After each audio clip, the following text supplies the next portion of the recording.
معزز سامعین اکرام، عزیز نوجوانان اسلام، اللہ تبارک و تعالیٰ نے اس پوری کائنات کو پیدا کر کے خود اللہ نے پوری کائنات اور ساری مخلوقات کی رہبری بھی فرمائی۔ کائنات کا ایک ذرہ ذرہ،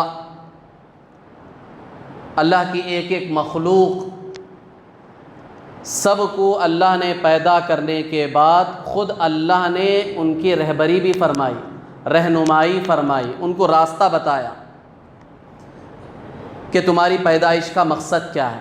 صرف انسانوں کو نہیں، انسان کے علاوہ بھی جتنی بھی مخلوقات ہے سب کی اللہ نے خود رہبری فرمائی۔ جب انسان سے کم تر مخلوقات کو اللہ نے پیدا کر کے ان کی رہبری فرمائی، ان کی رہنمائی کی، ان کو راستہ بتایا، تو کیا انسان کو اللہ نے بے یار و مددگار چھوڑ دیا ہوگا؟ ایسا نہیں ہو سکتا۔ انسان تو اشرف المخلوقات ہے۔ پوری کائنات میں اللہ کی جتنی بھی مخلوقات ہیں ان سب میں سب سے افضل، سب سے برتر، سب سے اعلیٰ، سب سے اونچی مخلوق اللہ کے نزدیک انسان ہے۔ فرشتوں سے بھی آگے کی مخلوق ہے انسان، چونکہ فرشتوں کو یہ گمان تھا، یہ خیال تھا کہ ہمارے سے زیادہ علم والی اور ہم سے زیادہ فضیلت والی، رتبے والی کوئی مخلوق اس کائنات میں نہیں ہے اور نہ ہو سکتی ہے۔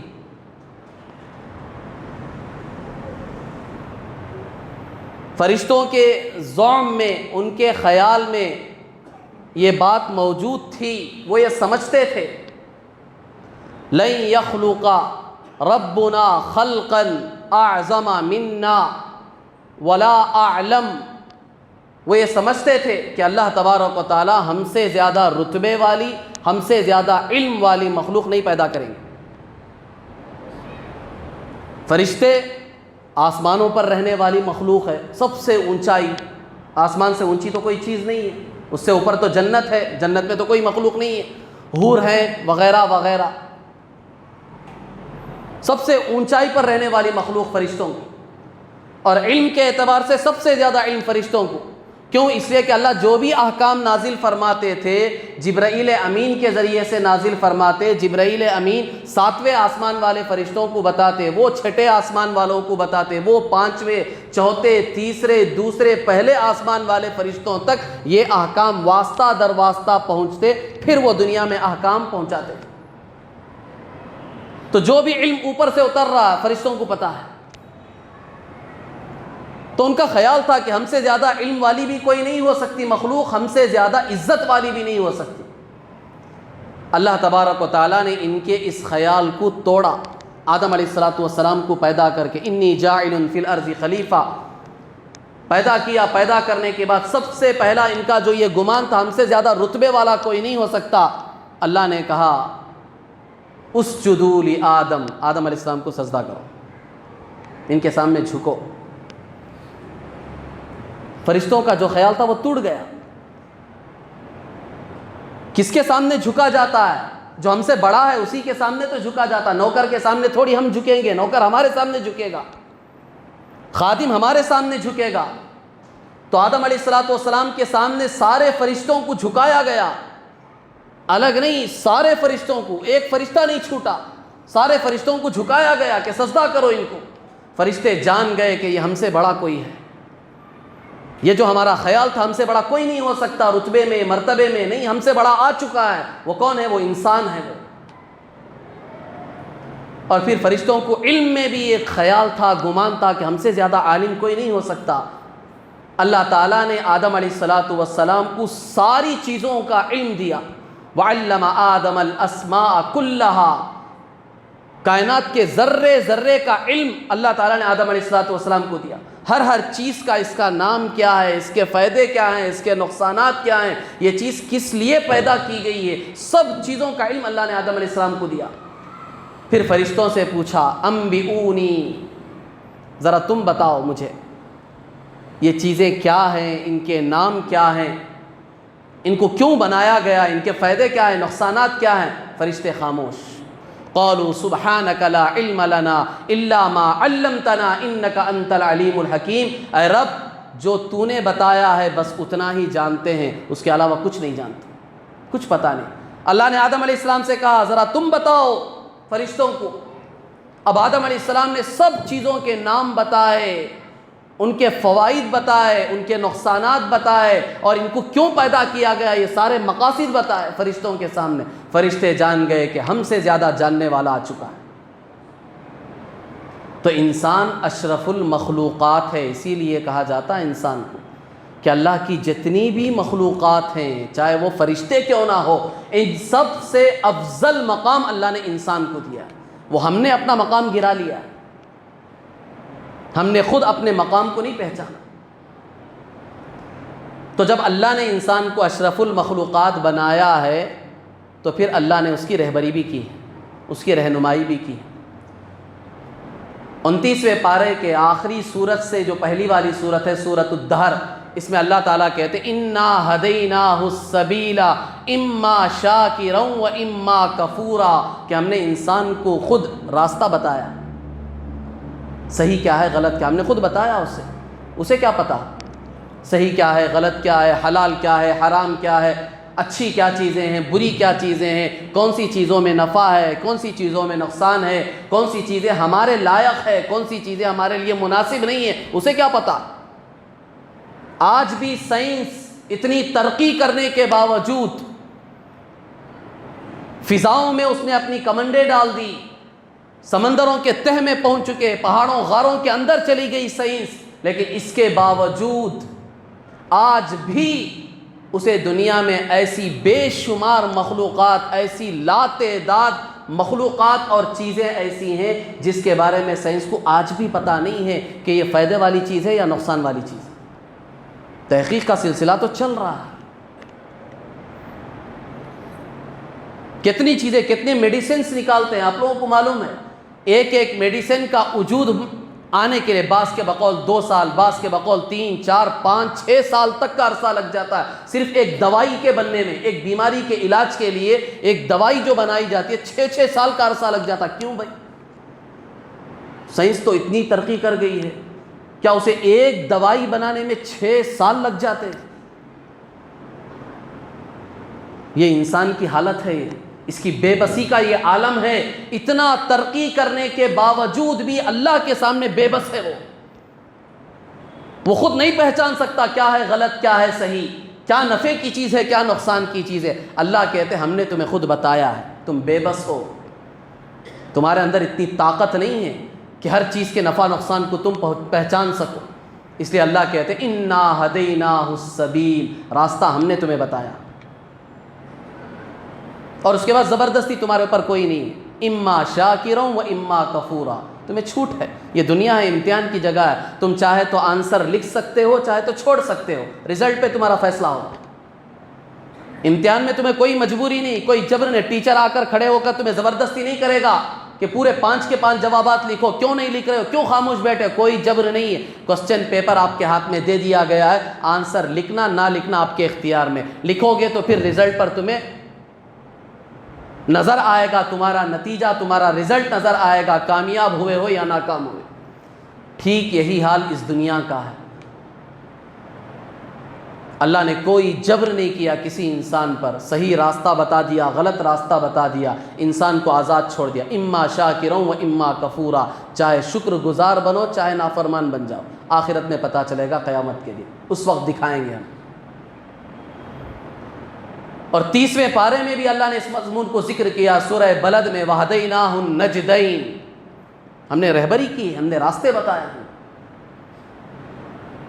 تو غرض بزرگان محترم، اللہ تبارک و تعالیٰ نے انسان کو بے یار و مددگار نہیں چھوڑا، پیدا کرنے کے بعد اللہ نے خود راستہ بتایا، صحیح کیا ہے، غلط کیا ہے، جائز کیا ہے، ناجائز کیا ہے، اس دنیا میں تمہیں کیوں پیدا کیا گیا ہے، کس مقصد کے لیے بھیجا گیا ہے، تمہیں یہاں زندگی کیسی گزارنی ہے، نفع کیسے اٹھانا ہے، نقصان سے کیسے بچنا ہے، یہ سب کچھ واضح کر دیا اللہ تعالیٰ۔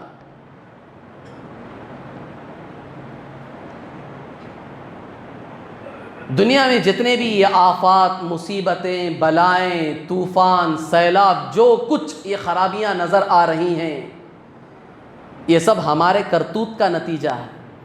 اگر ہم صحیح راستے پر ہوں، راہ راست پر ہوں، جو راستہ اللہ نے بتایا ہے وہ راستے پر اگر ہم چلیں تو پھر ہمارا کوئی نقصان نہیں ہو سکتا۔ ہم جب بگڑتے ہیں، راستہ بھٹکتے ہیں، تو پھر اللہ کی طرف سے پکڑ بھی آتی ہے، اور یہ جو پکڑ اللہ کی طرف سے آتی ہے وہ حقیقی معنوں میں، صحیح معنوں میں کامل اور پوری پکڑ نہیں ہوتی، وہ ہلکے سے جھٹکے ہوتے ہیں۔ وہ ہم اسے پوری پکڑ نہ سمجھ جائیں، کیونکہ حقیقی پکڑ اللہ کی قیامت کے دن ہوگی۔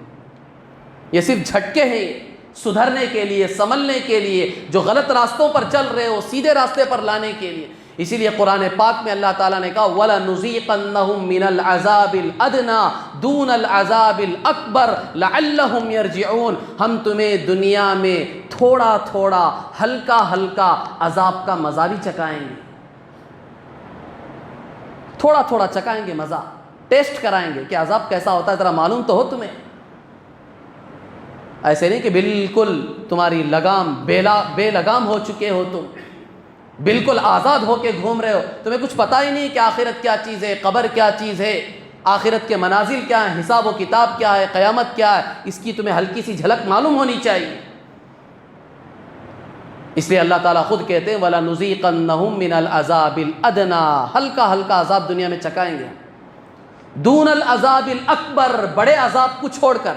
بڑا عذاب تو آخرت میں ہوگا، قیامت کے دن ہوگا۔ کیوں یہ کام کریں گے ہم؟ لعلہم یرجعون، تاکہ تم سدھر جاؤ، راستے پر آ جاؤ، باز آ جاؤ، گناہوں کو چھوڑ دو۔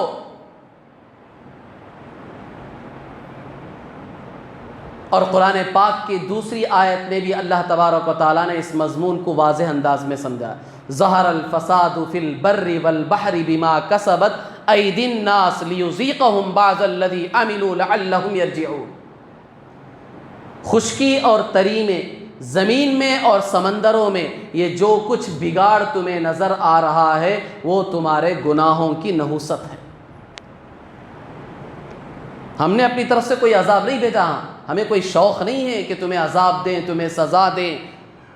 اللہ تو دوسری آیت میں صاف کہتے ہیں ما یفعل اللہ بعذابکم ان شکرتم وآمنتم، میرے بندوں میں تمہیں عذاب دے کے کیا کروں؟ مجھے خواہش ہے تمہیں عذاب دینے کی، سزا دینے کی؟ مجھے کوئی خواہش نہیں ہے، حالانکہ میں طاقت رکھتا ہوں سب کو سزا دوں، سب کو پکڑوں، تھوڑی تھوڑی تمہاری غلطی پر تمہیں پکڑ کے پچھاڑ کے رکھ دوں، یہ طاقت ہے مجھ میں، کوئی اف نہیں کہہ سکتا، کسی کی ہمت نہیں، کسی کی مجال نہیں میرے سامنے زبان لڑانے کی، آنکھ کھول کر دیکھنے کی، مجھ سے سوال کرنے کی۔ لیکن اللہ تعالیٰ کہتے ہیں اس کے باوجود میں تمہیں عذاب دینا نہیں چاہتا۔ ما یفعل اللہ بعذابکم، اللہ پوچھ رہے بندوں میں تمہیں عذاب دے کر کیا کروں بتاؤ؟ ان شکرتم وآمنتم، اگر تم دو کام کرو گے، ایمان لے آؤ گے اور شکر کے ساتھ زندگی گزارو گے، مسلمان ہو جاؤ اور میرے شکر کے ساتھ زندگی گزارو تو میں تمہیں عذاب نہیں دوں گا۔ کیوں دوں عذاب میں؟ مجھے تھوڑی خواہش ہے تمہیں عذاب دینے کی۔ تو معلوم یہ ہوا کہ جب انسان کے اندر یہ دو چیزیں نہیں ہوتی ہیں، ایمان نہیں ہوتا ہے تو بھی پکڑ آتی ہے، اللہ کا عذاب آتا ہے، اور شکر گزاری نہیں ہوتی ہے تو بھی اللہ کی پکڑ آتی ہے، اللہ کا عذاب آتا ہے۔ یہ دو چیزیں لازمی ہے، ایمان بھی ہو، شکر کا مادہ بھی ہو۔ جس حال میں بھی، جس کیفیت کے ساتھ بھی اللہ نے ہمیں رکھا ہے، ہر وقت اللہ کا شکر ادا کرو، اللہ کا شکر ادا کرو۔ کبھی زبان پر گلے شکوے نہیں آنے چاہیے۔ حالات آتے ہیں ہمارے اوپر، لیکن ان حالات پر بھی صبر کر کے اللہ کا شکر ادا کرنا چاہیے۔ آپ نے عربوں کو، ہمارے یہاں بہت کم ہے اس کا مزاج، اس کی عادت نہیں ہے ہمارے اندر۔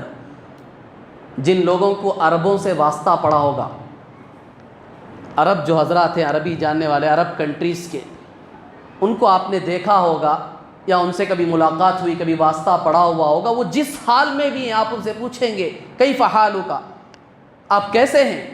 آپ کی حالت کیسی ہے؟ وہ بیماری میں ہوگا، ہاسپٹل میں ہوگا، ایڈمٹ بھی ہوگا، تو سب سے پہلے اس کی زبان سے نکلے گا الحمدللہ۔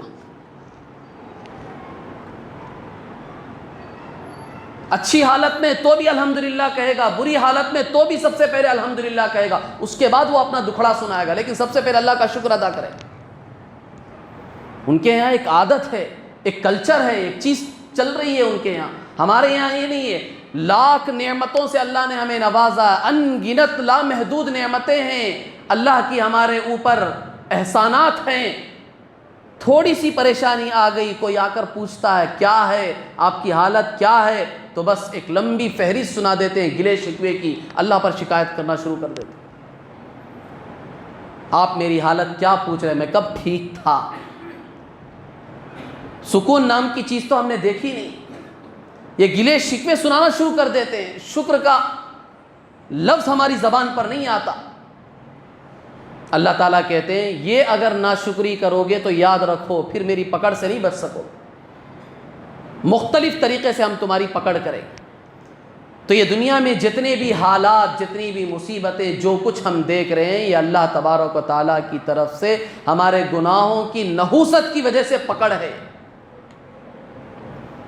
یہ چاہے سیلاب ہو، چاہے طوفان ہو، چاہے زلزلے ہو، چاہے وبائی بیماریاں ہوں، جو کچھ ہو رہا ہے سب ہمارے گناہوں کی نحوست ہے۔ اقوام متحدہ کی رپورٹ کے مطابق UNO یونائٹڈ نیشن آرگنائزیشن کی ایک دفتری رپورٹ کے مطابق ہر سال آفتوں، وبائی بیماریوں کی وجہ سے 14 ملین لوگ جو ہے وہ بے گھر ہو جاتے ہیں ہر سال۔ یہ اللہ تبارک و تعالیٰ کی طرف سے پکڑ ہے، بے گھر ہوتے ہیں۔ اس کے علاوہ کتنے لوگ مرتے ہیں، کتنا جانی نقصان ہوتا ہے، کتنا مالی نقصان ہوتا ہے، وہ تو اللہ ہی بہتر جانتا ہے۔ خود ہمارے ملک میں اب یہ جو سیلاب چل رہا ہے مہاراشٹر کے علاقے میں، کوکن کے علاقے میں، رتنا گری میں، اخبارات دیکھتے ہیں، بہت سے لوگ نیوز بھی دیکھتے ہیں، سنتے ہیں، کس بے بسی کے عالم میں زندگیاں گزر رہی ہیں ان کی۔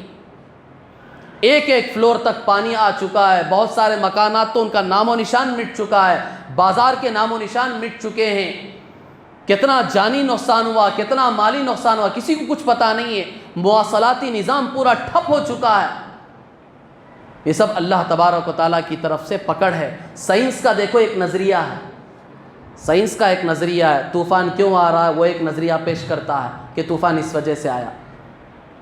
زلزلے کیوں آئے، زمین کے پلیٹس نے حرکت کی، اس کا ایک نظریہ ہے، وہ بتائے گا، وہ نظریے سے ثابت کرے گا کہ طوفان اس وجہ سے آیا، زلزلے اس وجہ سے آئے، قحط سالی اس وجہ سے آئی۔ لیکن اسلام کا ایک نظریہ ہے۔ اسلام کیا کہتا ہے؟ ہمیں سائنس کو دیکھنا نہیں ہے، ہم سائنس پر ایمان نہیں لائے، ہم تو اسلام پر ایمان لائے، ہم اللہ اور اس کے رسول پر ایمان لائے، اس کے دین پر ایمان لائے۔ ہر اچھے برے حال میں ہمیں اللہ اور اس کے رسول کو دیکھنا ہے، ان کی تعلیمات کو دیکھنا ہے، ان سے پوچھنا ہے کہ یہ اچھا حال ہمارے اوپر آیا تو کیوں آیا، اتنی خوشیاں آخر مجھے مل رہی ہیں تو کیوں مل رہی ہیں، اس کا ریزن کیا ہے، اس کا سبب کیا ہے، اس کی وجہ کیا ہے۔ یہ برے حالات مجھ پر آ رہے ہیں تو اس کی وجہ کیا ہے، اس کا سبب کیا ہے۔ جو کچھ ہو رہا ہے کائنات میں وہ اللہ کے حکم سے ہو رہا ہے۔ اللہ کہتے ہیں وَعِندَهُ مَفَاتِحُ الْغَيْبِ لَا يَعْلَمُهَا إِلَّا هُوَ، کائنات کی پوری خزانے، غیب کے خزانوں کی چابی اللہ کے پاس ہے۔ مَا تَسْقُطُ مِنْ وَرَقَةٍ، ایک پتا بھی زمین پر نہیں گرتا مگر اللہ کو اس کا علم ہوتا ہے۔ کائنات کے ذرے ذرے کا اللہ کو علم ہے کہ کیوں ہو رہا ہے، کس وجہ سے ہو رہا ہے، اور اللہ نے ان کے وجوہات بیان کر دیے ہیں، قرآن میں بھی بیان کیے ہیں اور اپنی نبی کی زبانی احادیث میں بھی بیان کیے۔ یہ وجوہات بیان کیے گئے کہ کیوں یہ تمہارے اوپر حالات آ رہے ہیں، حالات آئیں گے، حالات سدھریں گے کب، حالات بگڑیں گے کب، یہ سب کچھ اللہ نے بتا دیا۔ اللہ ہمیں معاف فرمائے۔ آج جب بھی حالات آتے ہیں سب سے پہلے ہماری نظر اخباروں پر جاتی ہے، سب سے پہلے نظر جاتی ہے اخبار۔ جھوٹ کا پلندہ ہے، 100% جھوٹ کا پلندہ اخبارات ہے۔ جتنا بھی میڈیا ہے، سوشل میڈیا، پرنٹ میڈیا، جو کچھ ہے، یہ سب باطل کا ایک نظام ہے جو انسانیت پر حکومت چلانے کے لیے انہوں نے اسے اپنے قبضے میں لیا، اور ہم سب سے پہلے اسی کو دیکھتے ہیں۔ نیوز دیکھتے ہیں، اخبار پڑھتے ہیں، سائنس کیا کہتی ہے یہ دیکھتے ہیں۔ کسی ایک کا بھی خیال یہاں نہیں جاتا کہ یہ حالات جو آئے ہیں وہ کیوں آئے ہیں۔ قرآن میں تلاش کر کے دیکھیں ہم، ایسے حالات پچھلی قوموں پر بھی آئے تو کیوں آئے تھے؟ زلزلے آج نہیں آ رہے ہیں، پہلے بھی آئے ہیں زلزلے۔ طوفان آج نہیں آیا، اس سے پہلے بھی طوفان آئے ہیں۔ سیلاب آج نہیں آ رہا، اس سے پہلے بھی سیلاب آئے ہیں۔ وہ آئے ہیں تو کیوں آئے ہیں؟ قرآن اس کے بارے میں کیا کہتا ہے؟ اللہ اس کے بارے میں کیا کہتا ہے؟ پوری کائنات کا نظام تو اس کے قبضے میں ہے۔ سیلاب بھی وہی بھیجتا ہے، طوفان بھی وہی بھیجتا ہے، زلزلے بھی اسی حکم سے چلتے ہیں۔ ما من یوم الا والبحر یستأذن ربہ ان یغرق ابن آدم والملائکۃ تستأذن ربہ ان تعاجلہ وتہلکہ والارض ان تستأذن ربہ فی ان تبتلعہ۔ روزانہ سمندر اللہ سے اجازت مانگتا ہے کہ اللہ یہ پوری انسانیت کو میں ڈبو کر غرق کر دوں گا، یہ جینے کے لائق نہیں ہے، اتنے گناہ کر رہے ہیں، تیرا کھاتے ہیں، تیرا پیتے ہیں، تیرا پہنتے ہیں، تیری نعمتیں استعمال کرتے ہیں، تیرے اتنے احسانات کے باوجود تیری ناشکری کرتے ہیں۔ سمندر روزانہ اللہ سے اجازت مانگا۔ سائنس کیا خاک کہے گی؟ سمندر سے پوچھو وہ کس کے حکم کے تابع ہے؟ وہ اللہ کے حکم کے تابع ہے۔ روزانہ سمندر اجازت مانگا۔ زمین اللہ سے روزانہ اجازت مانگتی ہے، زلزلوں کی اجازت مانگتی ہے روزانہ۔ صرف امریکہ کی زمین، فلاں یورپ کی زمین، فلاں علاقے کی زمین، فلاں ملک کی زمین نہیں، یہ پوری روئے زمین اللہ سے روزانہ اجازت مانگتی ہے۔ کیا صرف وہ گناہ کر رہے ہیں؟ امریکہ والے گناہ کر رہے ہیں، یورپ والے گناہ کر رہے ہیں، یا فلاں ملک والے گناہ کر رہے ہیں؟ ہم ہندوستان دودھ کے دھلے ہوئے ہیں۔ اس روئے زمین کا ذرہ ذرہ روزانہ اللہ سے اجازت مانگتا ہے۔ اے اللہ تیری صرف اجازت ہو جائے، تو اجازت دے دے، سب کو ہم ڈبو دیں، سب کو ہم نگل جائیں گے، زلزلے آئیں گے، پوری زمین پر زلزلے آ جائیں۔ اور پھر فرشتے بھی اللہ تبارک و تعالیٰ سے اجازت مانگتے ہیں، اے اللہ آپ ہمیں اجازت دے دیں، جو عذاب بعد میں آنے والا ہے، قیامت میں آنے والا ہے، آخر دن میں آنے والا ہے، وہ تو بہت دور ہے، ان کو ابھی ہم ہلاک کر کے رکھ دیں گے، یہ عذاب جلدی لے آئیں گے، یہ جینے کے لائق نہیں ہے۔ لیکن اللہ کی ذات رحیم ہے، کریم ہے، جیسا کہ میں نے عرض کیا، یہ دنیا خالص عذاب کی جگہ نہیں ہے، یہ امتحان کی جگہ ہے۔ ہاں تھوڑا بہت اللہ مزہ چکائیں گے، وَلَنُذِيقَنَّهُم مِّنَ الْعَذَابِ الْأَدْنَىٰ دُونَ الْعَذَابِ الْأَكْبَرِ لَعَلَّهُمْ يَرْجِعُونَ۔ تھوڑا تھوڑا مزہ چکائیں گے، کبھی زلزلے آئیں گے، یہ نہیں کہ زلزلے نہیں آئیں گے، دنیا میں آئیں گے زلزلے، تمہیں مزہ چکانے کے لیے، تمہیں سدھارنے کے لیے، صحیح راستوں پر لانے کے لیے۔ سیلاب بھی آئیں گے جس طرح آ رہے ہیں، یہ صرف وہاں آ رہے ہیں تو اس کا مطلب یہ نہیں کہ یہاں نہیں آئیں گے۔ بہت سے لوگ اس اطمینان میں رہیں کہ یہاں ویسا علاقہ نہیں ہے ہمارا کرناٹک کا کہ یہاں سیلاب نہیں آ سکتا۔ اللہ اس کے محتاج نہیں ہے، اللہ پانی کو کہاں سے کہاں پہنچا سکتے ہیں۔ طوفان نوح اس کی واضح مثال ہے۔ نوح علیہ السلام کے زمانے میں جو طوفان آیا تھا، پانی کہاں تھا؟ بعض مفسرین کے قول کے مطابق صرف انسانیت جہاں تک آباد تھی وہاں تک پانی آیا تھا، اور بعض مفسرین کے قول کے مطابق پوری دنیا میں پانی آیا تھا۔ کیا پوری دنیا پانی کی جگہ تھی، ڈوبنے کی جگہ تھی؟ نہیں، اللہ جب لانا چاہتے ہیں تو زمین کے دہانے بھی کھول دیتے ہیں، آسمان کے دروازے بھی کھول دیتے ہیں، پوری دنیا پانی ہی پانی۔ تو اس اطمینان میں نہ بیٹھے ہم کہ سیلاب یہاں نہیں آ سکتا، طوفان یہاں نہیں آ سکتے، زلزلے یہاں نہیں آ سکتے۔ اللہ کی قدرت میں سب کچھ ہے، وہ جس جگہ چاہے سیلاب لے آئے، جس جگہ چاہے زلزلے لے آئے۔ سائنس لاکھ کچھ کہے لیکن اللہ کا حکم سب سے اوپر ہے۔ سائنس کی کمر اللہ نے ہزاروں مرتبہ توڑ کے بتائی ہے کہ تم جس سائنسی خدا پر ایمان رکھتے ہو، دیکھو ہم اس کی کمر کیسے توڑتے ہیں۔ لاکھ بندوبست کے باوجود، حفاظتی انتظامات کے باوجود اللہ نے اپنی قدرت کے مظاہرے کر کے بتائے، عذاب میں مبتلا کیا۔ کہاں کہاں اللہ نے اپنی مثالیں نہیں دکھائی۔ اس لیے بحیثیت مسلمان، ایک مسلمان پر سب سے پہلا فریضہ یہ عائد ہوتا ہے کہ اچھے حال میں ہو یا برے حال میں ہو، اسے اللہ اور اس کے رسول کو اور اس کی تعلیمات کو دیکھنی۔ کہ اچھے حال میں ہوں تو میرے رب کا مجھے کیا حکم ہے کہ اس حالت میں مجھے کیا کرنا ہے۔ ایسے نہیں کہ اچھے حال میں ہوں تو آزاد بے لگام کی میری زندگی ہو جائے، کہ جو مرضی میں آئے کھا رہا ہے، جو مرضی میں آئے پی رہا ہے، جو مرضی میں آئے پہن رہا ہے، جیسی چاہے زندگی گزارا۔ نہیں، یہ اسلام کا مزاج نہیں، اس کی تعلیمات نہیں۔ اسلام کی تعلیمات تو یہ ہے ایک مسلمان کو کہ اچھے حال میں بھی تمہیں دین کو دیکھنا ہے، اللہ اور اس کے رسول کی تعلیمات کو دیکھنا ہے کہ اچھے حال میں اللہ کا کیا حکم ہے میرے لیے، اس حال میں کیا حکم ہے۔ لئن شکرتم لازیدنکم، اس حال میں تمہیں یہ حکم ہے کہ شکر کرو۔ اللہ نے تمہیں اچھے حال میں رکھا، خوب اللہ کا شکر ادا کرو، زبان سے بھی، جسم کے ایک ایک عضو سے اللہ کا شکر ادا کرو، تاکہ اللہ تبارک و تعالیٰ اور نعمتوں سے تمہیں نوازے۔ یہ اچھے حال میں حکم ہے۔ اور برے حال میں تمہیں کیا حکم ہے؟ برے حال میں تمہیں یہ حکم ہے کہ صبر کرو۔ تمہیں حکم ہے برے حال کہ تم صبر کرو۔ وبشر الصابرین الذین اذا اصابتهم مصیبۃ قالوا انا للہ وانا الیہ راجعون۔ یہ حکم دیا گیا کہ برے حالات تمہارے اوپر آ رہے تو صبر کرو، اور اس بات پر یقین رکھو، ایمان رکھو کہ یہ برے حالات بھی اللہ کی طرف سے آئے ہیں۔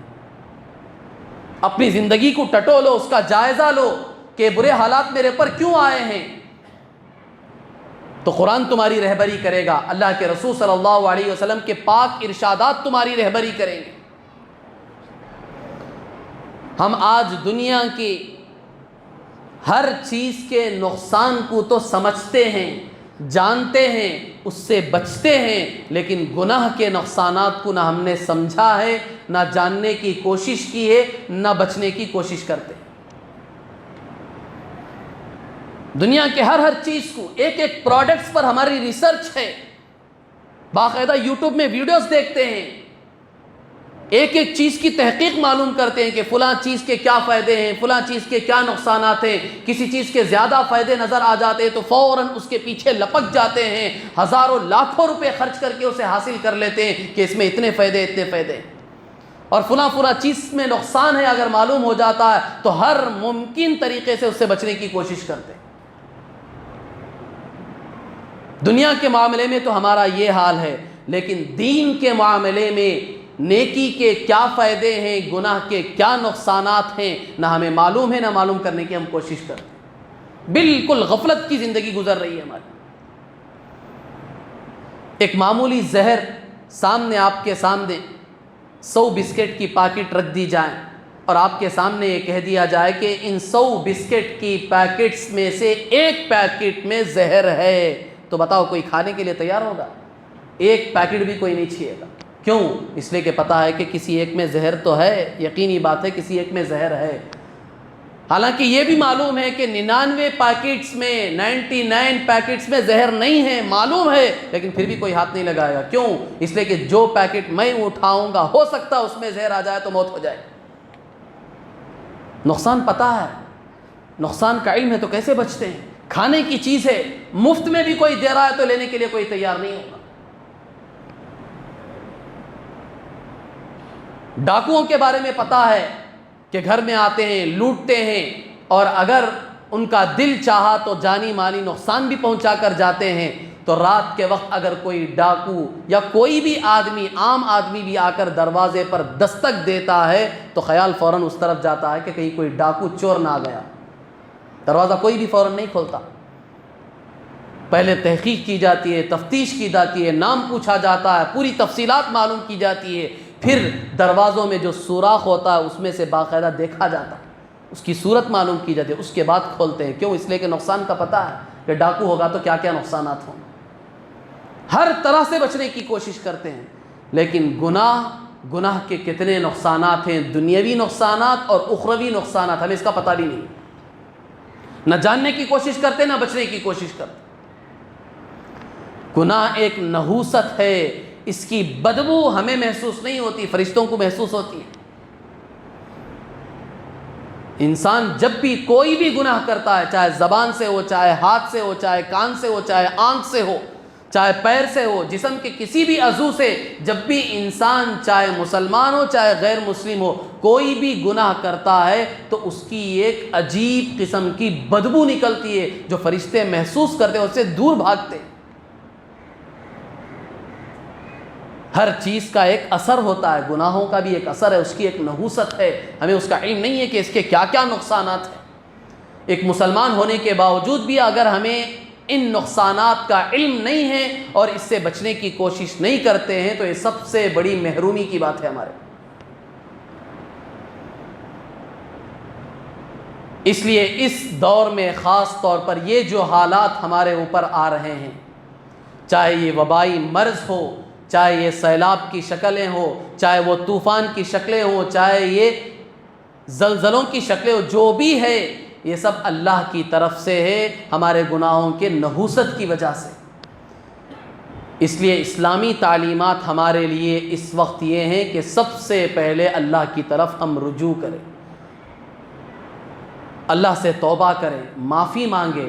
اللہ تو منتظر ہیں، 100 بار اگر توبہ شکستی باز آ۔ اللہ کہتے ہیں دن میں اگر 100 مرتبہ بھی گناہ کر کے 100 مرتبہ توبہ کر کے پھر تو توبہ کو توڑ دے تو کوئی مسئلہ نہیں ہے، پھر میرے پاس آ، میرا در ہر وقت تجھے کھلا ملے گا۔ دعو انا اعلم بعبدی منکم ان اتانی لیلا قبلتہ وان اتانی نہارا قبلتہ۔ اللہ تعالیٰ کہتے ہیں یہ زمین کو، یہ سمندر کو اور اسی طرح ان فرشتوں کو جو ہر وقت منتظر ہیں کہ اللہ حکم دے دے ہم ان پر عذاب نازل کر دیں، اللہ ان سے کہتے ہیں کہ چھوڑو میرے بندوں کو تم سے زیادہ میں جانتا ہوں، مجھے معلوم ہے یہ میرے بندے ہیں، یہ میرا ان کا معاملہ ہے۔ میں ایک طرف عذاب دینے والا ہوں، سخت پکڑ کرنے والا ہوں، تو دوسری طرف میں رحیم بھی ہوں، رحمان بھی ہوں، میرے اندر رحم کی صفت بھی ہے اور میرے غصے پر میری رحمت غالب ہے۔ اسی وجہ سے آج تم بچے ہوئے، ورنہ تو روزانہ کروڑوں کی تعداد میں انسانوں کی ہلاکت ہوتی۔ اگر اللہ کا غضب اوپر ہوتا، رحمت نیچے ہوتی، اللہ نے عرش پہ لکھ کر رکھا ہے کہ میری رحمت میرے غصے پر غالب ہے۔ اسی کا نتیجہ ہے کہ پوری کائنات آج صحیح سلامت نظر آ رہی ہے، انسان کھا رہا ہے، پی رہا ہے، موج مستی کر رہا ہے۔ اگر میرا غضب اوپر ہوتا تو روزانہ کروڑوں کی تعداد میں انسانوں کی جانیں جاتی۔ اللہ کہتے ہیں ان اتانی لیلا قبلتہ، یہ رات میں آئے تو میں اس کی توبہ قبول کروں گا، یہ دن میں آئے تو میں اس کی توبہ قبول کروں گا۔ میرے پاس کوئی وقت نہیں ہے، کوئی ٹائمنگ نہیں ہے، جس حال میں بھی ہو، مجمع میں بیٹھے بیٹھے سر جھکا کر دل میں ندامت بھی ہو گئی تو اللہ اسے بھی قبول کر لے۔ تو سب سے پہلی ذمہ داری ہمارے اوپر یہ ہے ان حالات میں کہ ہم اللہ کی طرف رجوع کریں، اللہ سے توبہ کریں، معافی مانگیں، اے اللہ معاف کر دے۔ یہ ہماری گناہوں کا نتیجہ ہے جو عالم میں یہ پوری بربادی نظر آ رہی ہے، یہ ہلاکتیں جو نظر آ رہی ہیں۔ ہم یہ نہ سوچیں کہ سیلاب وہاں آیا ہے تو وہاں کے لوگ مجرم تھے، گنہگار تھے، ان پر سیلاب آیا۔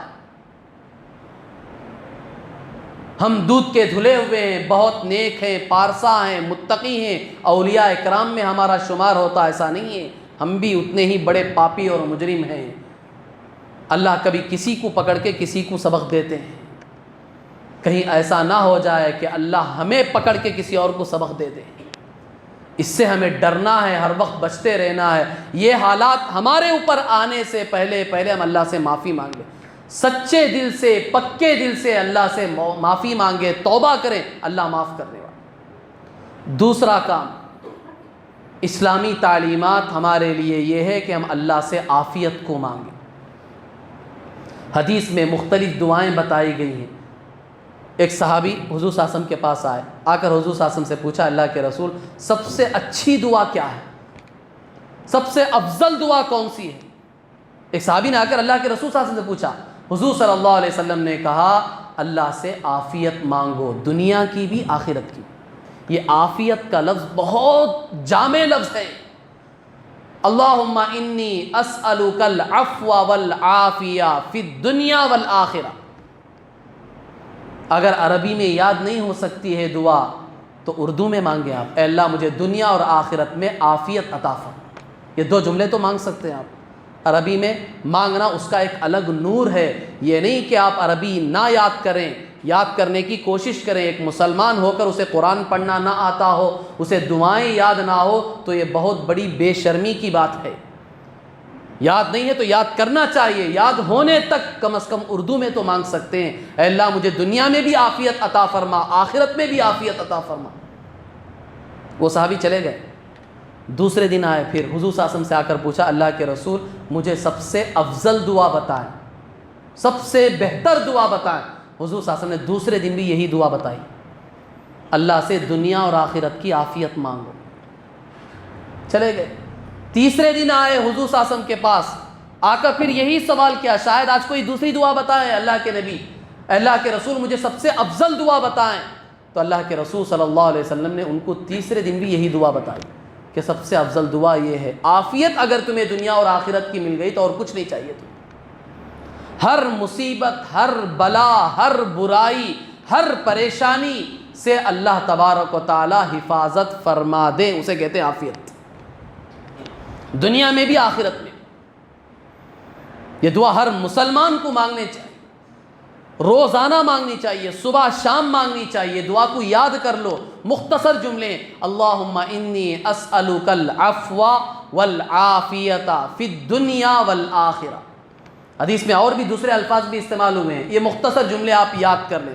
دوسرے الفاظ بھی، اللہم انی اسألک العفو والعافیہ والمعافاۃ الدائمہ، اللہم انی اسألک العفو والعافیہ فی دینی و دنیای و اہلی و مالی۔ ایسے مختلف جملے آئے ہیں، لیکن ایک مختصر جملہ میں نے آپ کو بتایا، اللہم انی اسألک العفو والعافیہ فی الدنیا والآخرہ۔ یہ یاد کر لیں، روزانہ مانگے، خود بھی مانگے، اپنے گھر میں مستورات کو بتائے، اپنے بچوں کو یہ دعا سکھائے تاکہ ان کی دنیا اور آخرت بھی سنور جائے، بن جائے۔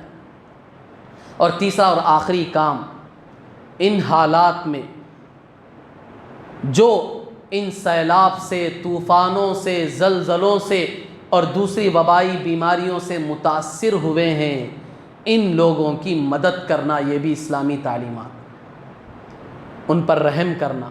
اللہ کے رسول صلی اللہ علیہ وسلم نے فرمایا، ارحموا من فی الارض یرحمکم من فی السماء، تم زمین والوں پر رحم کرو، آسمان والا تمہارے اوپر رحم کرے گا۔